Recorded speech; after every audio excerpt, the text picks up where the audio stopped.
was, hey, who here's an award-winning home brewer?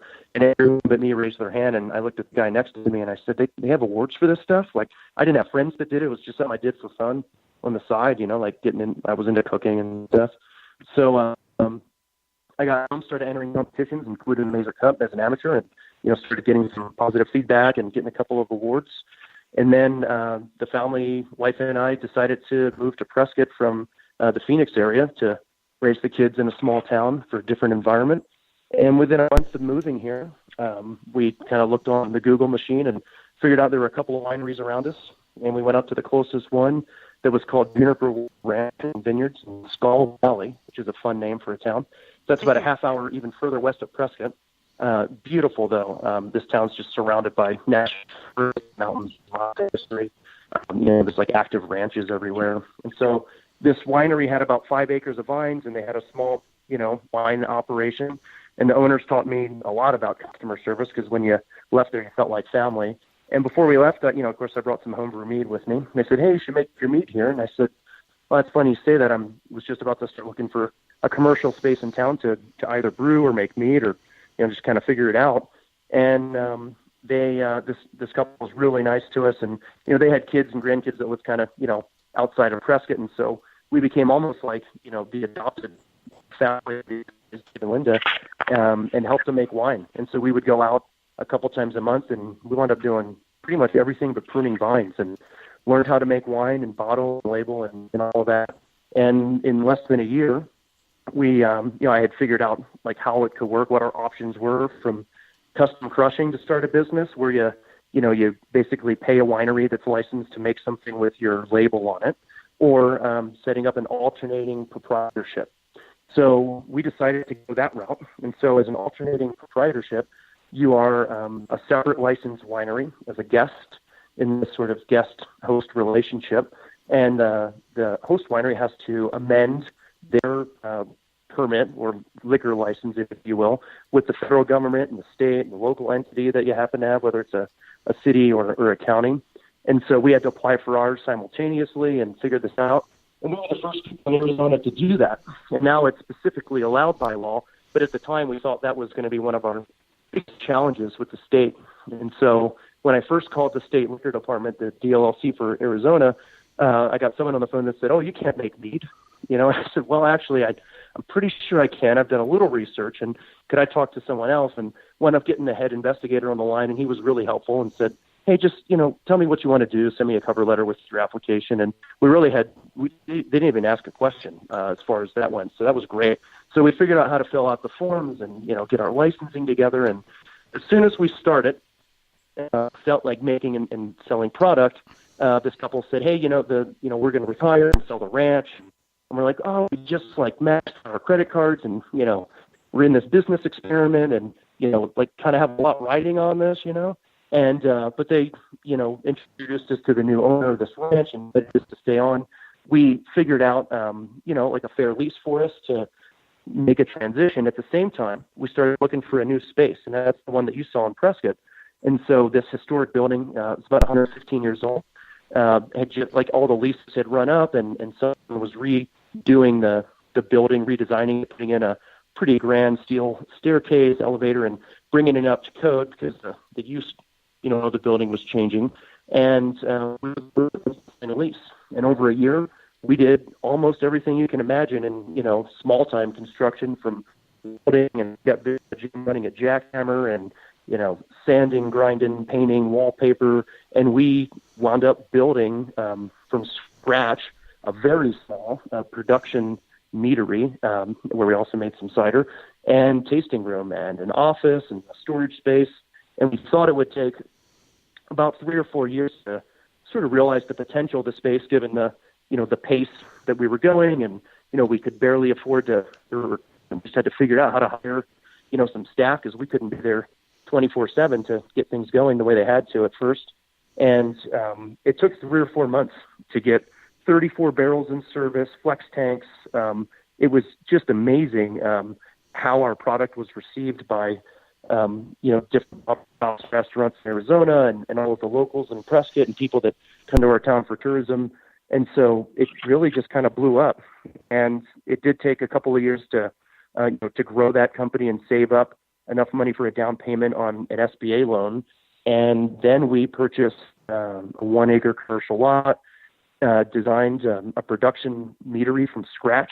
And folks like, Brad and Paul at Nectar and just traveling all over the world talking to brewers, we just with bar napkins, literally, and pens, like scratched out like ideas on how the floor drains will go and where we'll put barrels and the office and whatnot. We designed this building, and we exceeded our goal in the square footage to start. We have 26-foot ceilings in the middle, so we can put things in that we're not quite ready for, but maybe in the next year or so. And we got that rocking and rolling. So we've learned so many lessons from home brewing all the way to so as to put it in perspective, our first year at Juniper Well Ranch, we did about 300 gallons of production on our TTV form we had to turn in. And I think that we just did 29,000 gallons of mead and cider production for 2017. So it's quite a growth phase that we've been in here for a while, and it's been really an amazing adventure. And we've created lots of jobs. We have 26 people that work for us right now, and it's just been a wild adventure. It sounds like it. Oh my gosh! What are you guys projecting for this year now that you're in the bigger tanks?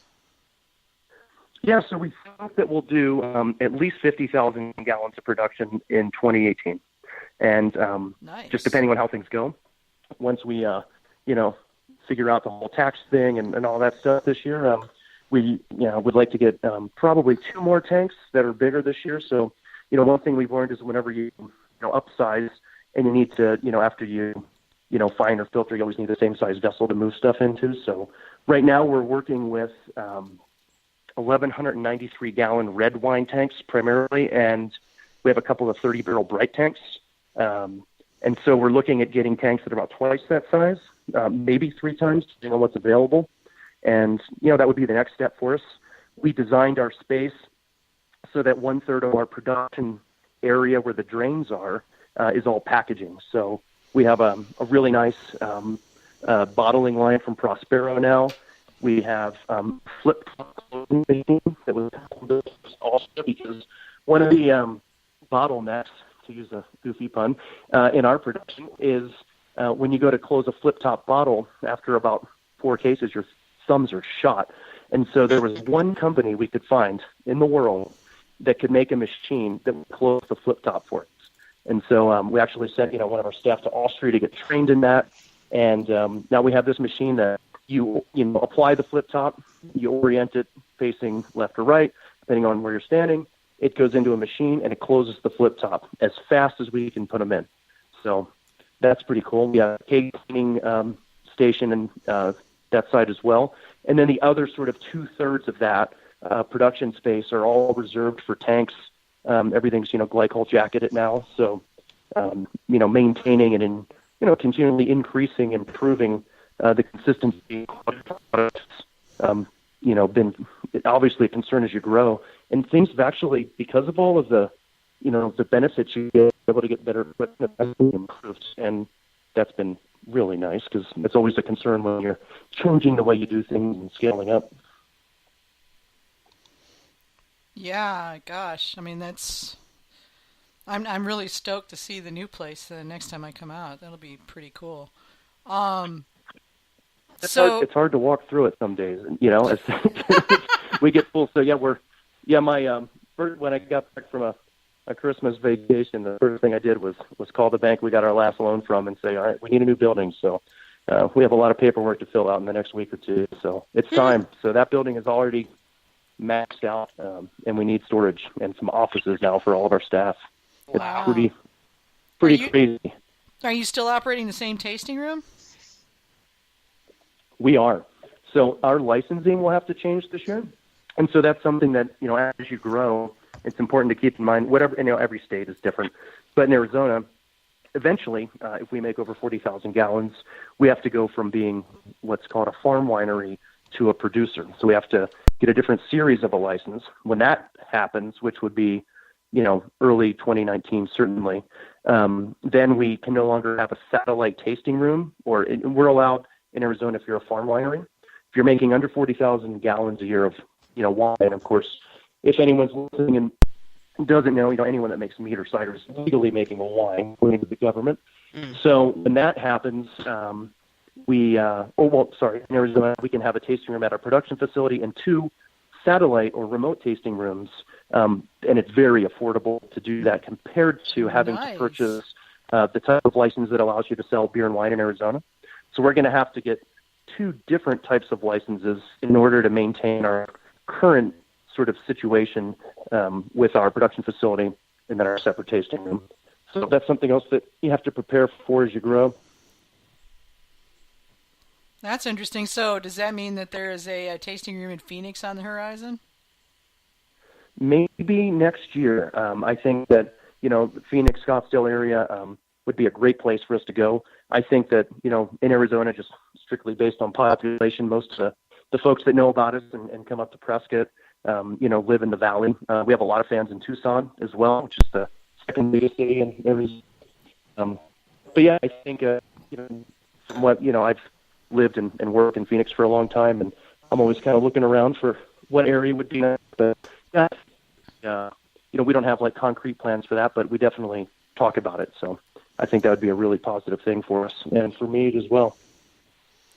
Yeah, it sounds like it. I'm going to say, when I was there, I managed to get down to Phoenix and visited Arizona Mead Company, and then up to Tucson to hit. Oh shoot! I'm drawing a blank on their names. Did you go to Flagstaff? Yeah, Flagstaff. Sorry, yeah, Flagstaff. Yeah. And they and so I visited them too. And so 3 meaderies in Arizona in 3 days. Pretty good. I did a lot of running, let me tell you. Yeah, no kidding. Yeah. And I think that, all states are going to be seeing that sort of thing where, one meadery pops up and then, you're going to see 5 and 10 a few years later. And it's really an interesting time to be part of all that. Yeah, it is. So what are you guys... I mean, besides, quadrupling or whatever it is your production, what's on the horizon for you guys? What kind of new stuff can you tell us about? That's a really good question. So we've done over 150 products in 5.5 years, and while we are sort of always figuring out what our core stuff is. And that's important because, our customers have certain things they like, and, we've really dialed in and figured out how to make them. What really motivates me from, that perspective of even business, I guess, is coming up with new things and new series of meads and new collaborations.